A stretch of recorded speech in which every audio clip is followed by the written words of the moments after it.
सास, माँ, बहू और बेटी। नहीं नहीं, ये कहानी इन सारे के सारे रिश्तों की नहीं, बल्कि 2 रिश्तों में ही सभी रिश्तों के होने की है।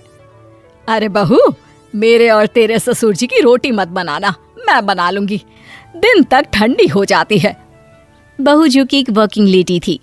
नहीं नहीं माँ जी, मैं अच्छे से कपड़े में लपेट देती हूँ ना, आप क्यों मेहनत करेंगी, माइक्रोवेव में गर्म कर लेना। अरे नहीं बहू, मेहनत मत कर, वैसे भी ऑफिस में कम मेहनत होती है क्या, जा रहने दे। लेकिन बहू मानती नहीं, वो सास ससुर की रोटी बना कर ही जाती है। दोपहर में खाने के वक्त ससुर जी कहते हैं, अरे बहू को रोटी बनाने के लिए क्यों मना कर दिया, क्या हो गया, ठंडा ही तो खाते आए हम लोग हमेशा से। अरे वो क्या है ना, सुबह ऑफिस जाती है, घर का सारा काम करने में वक्त लग जाता है, अरे थकती है वो अलग, तो मैंने सोचा बहाने से ही थोड़ा कम काम करवाऊं। ससुर मुस्कुरा रहे होते हैं। ये तो अच्छा है, बहू को समझना जरूरी है। वक्त बीत रहा था, घर में सब खुश थे कि एक दिन, माँ जी आप शाम को थोड़ा टहलने निकला करें, घर पर रह रहकर हड्डियां जाम होती है, पापा को भी ले जाया करिए, मैं वक्त पर तो आ जाती हूँ। बहू ठीक 5 बजे ऑफिस से घर आ जाती है। फिर चाय नाश्ता बनाकर सास ससुर के साथ बैठती, उन लोगों को सारा दिन का हाल बताती। रात को पति घर आता है। क्या बात है बेटा, ऑफिस से आकर कभी हम लोगों के साथ भी बैठा कर। अरे माँ, दिन रात काम करके मन ही नहीं करता, अगले दिन की फिर तैयारी होती है, आप और पापा ही कमरे में आ जाओ। इससे अच्छी तो बहू है, कितना भी थकी रहे, घर आकर हम लोगों के लिए चाय नाश्ता बनाना, फिर बातें करना। बहू ना होती तो हम बुढ़ा बुढ़िया तो बैठे ही रह जाते। सास और ससुर अब बहू के कहने पर शाम की सैर पर निकलने लगते हैं। सास की कई सहेलियां बनती है तो ससुर को भी कुछ बुजुर्ग लोगों का ग्रुप मिल जाता है। कैसा रहा सहेलियों के साथ शाम का वक्त? हम लोगों ने तो भाई खूब योगा किया। अरे हम लोगों को गप्पों से फुर्सत ही नहीं होती। वैसे मिसेस मल्होत्रा आज बहू के बारे में कुछ बोल रही थी। तभी वहां ऑफिस से बहू आ जाती है जो जींस और टॉप में होती है। क्या बात है माँ, क्या कह रही थी आपकी सहेली आपकी बहू के लिए? सास इस बार बहू को कुछ अलग तरीके से देखती है और उल्टा सवाल ही दाग देती है। क्या कह रही थी वो हटा, ये बता, तेरे ऑफिस में तो मर्द भी काम करते होंगे ना? बहू जो अब तक मजाक कर रही थी वो सीरियस हो जाती है। मर्द होंगे नहीं माँ जी, मर्द ही ज्यादा हैं, हम 5 ही लड़कियां हैं ऑफिस में। अरे तो अच्छा लगता है क्या ऐसे कपड़े पहनती हो? कल से तुम ना साड़ी पहनकर ऑफिस जाना, और हाँ, शाम का नाश्ता थोड़ा जल्दी बनाया करो, नाश्ता बनाकर बाद में ही ऑफिस के कपड़े चेंज करने जाना। बहू को समझ में नहीं आता कि सास को हो क्या गया है, लेकिन वो कुछ नहीं कहती, सीधे किचन में जाकर चाय नाश्ता बनाती है और सास ससुर को दे देती है। अगले रोज बहू ऑफिस के लिए तैयार होती है तो खूब सुंदर सी साड़ी पहनती है और ऑफिस के लिए निकलने से पहले सास और ससुर के पैर छूती है और निकल जाती है। क्या बात है, आज मेधा के ऑफिस में लग रहा है कोई फंक्शन है। अच्छा, पता नहीं, मुझे तो बताया नहीं, वैसे तो सारी बात करती रहती है।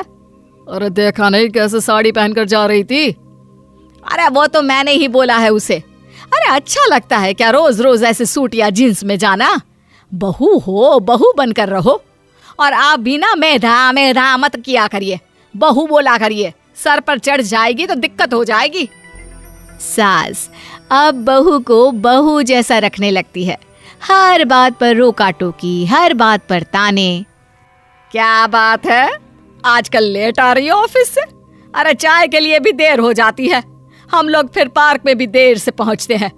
सभी की बहुएं वक्त से चाय नाश्ता करा देती है अपने सास ससुर को, बस एक तू ही है जो उस वक्त ऑफिस से निकलती है। माँ जी, वो एक रास्ता पुलिस वालों ने न जाने क्यों बंद कर रखा है, जिसके कारण ट्रैफिक ज्यादा हो जाता है। मैं कोशिश करूंगी कल वक्त से पहले ही निकल जाऊं। ससुर देख रहे होते हैं कि बहू अब परेशान सी रहने लगी है। एक रोज, मेधा, बेटी मेधा। जी पिताजी। बेटा देख जरा कौन सी टी शर्ट अच्छी लग रही है। वो क्या है ना, शाम को सब बदल बदल कर टी शर्ट पहनते हैं, मैं भी सोच रहा हूँ कि आज कुछ अच्छा सा पहन कर जाऊं। हाँ पिताजी, ये सही है। ये लाल वाली ना बहुत जचेगी आप पर। मेरे पापा पर भी डार्क रंग बहुत जचता है। क्या चल रहा है? अरे ससुर के सामने घूंघट तो छोड़ो, ऊपर से रंग बताया जा रहा है टी शर्ट का। अरे बहू, कोई संस्कार दिए नहीं है क्या तेरी माँ ने? बहू इस बार बहुत निराश हो जाती है। वो वहां से तुरंत अपने कमरे में चली जाती है। अब बहू घर का सारा काम करती, ऑफिस जाती, लेकिन साड़ी और सर पर पल्ला लेकर। एक बार पड़ोसन उनके घर आती है। वाह सुमित्रा बहन, बहू का तो रूप ही बदल दिया। ठीक किया, बहू बहू जैसी ही अच्छी लगती है। अच्छा चलती हूँ मैं। पड़ोसन के जाने के बाद सास बड़ी अकड़ के साथ कहती है, देखा मेरा कमाल, कैसे मैंने मेधा बहू को कंट्रोल में कर लिया। अब बारी ससुर के बोलने की थी। हाँ सुमित्रा, बिल्कुल ये काम तो किया है तुमने, लेकिन कभी सोचा क्या खो दिया? क्या खो दिया? मैंने तो कुछ नहीं खोया जी। खोया है, पहले बहू जब ऑफिस जाती तुम्हारे पैर छूकर तुम्हें गले लगाती, लेकिन अब सिर्फ पैर छूती है। हाँ जी, ये बात तो आप ठीक बोल रहे हैं। पहले घंटों हम लोगों से बात करती, कमरे में ना जाती, ऑफिस से आते ही खुद की चाय, खाना, नाश्ता सब हम लोगों के साथ करती, सारी बात बताती। लेकिन क्या तुम्हें पता है, बहू की तबीयत खराब चल रही है, वो माँ बनने वाली है।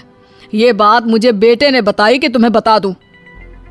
अब सास की आंख में आंसू थे। वो समझ गई थी कि लोगों के कहने में आकर उसने क्या खो दिया। शाम को बहू घर आती है तो माँ किचन में पकोड़े तल रही होती है। अरे माँ जी, आप रहने दीजिए ना, मैं आ तो रही थी। अरे नहीं, जा तू चेंज कर ले, मैं नाश्ता और चाय टेबल पर ही लगा रही हूँ मेधा। सास के मुंह से अपना नाम सुनकर बहू को बहुत अच्छा लगता है। माँ जी, कोई गलती हो गई है क्या? मेरे होते हुए आप काम करे, ये ठीक नहीं है। संस्कारी और समझदार बहू सास को माँ समझती है, लेकिन सास की बेवकूफ़ी उसे सास ही बनाकर रखती है। बहू, मुझे भी थोड़े संस्कार और समझदार बनने का मौका दे, जिससे मैं भी बहू नहीं बेटी को देखूं तुझ में। और हाँ, मेरा होने वाला पोता क्या कहेगा कि दादी ने तो मेरी माँ को बहुत परेशान किया। बहू सास को गले लगा लेती है। नहीं माँ जी, वो कहेगा कि माँ को तो दादी ने बेटी बनाकर रखा है।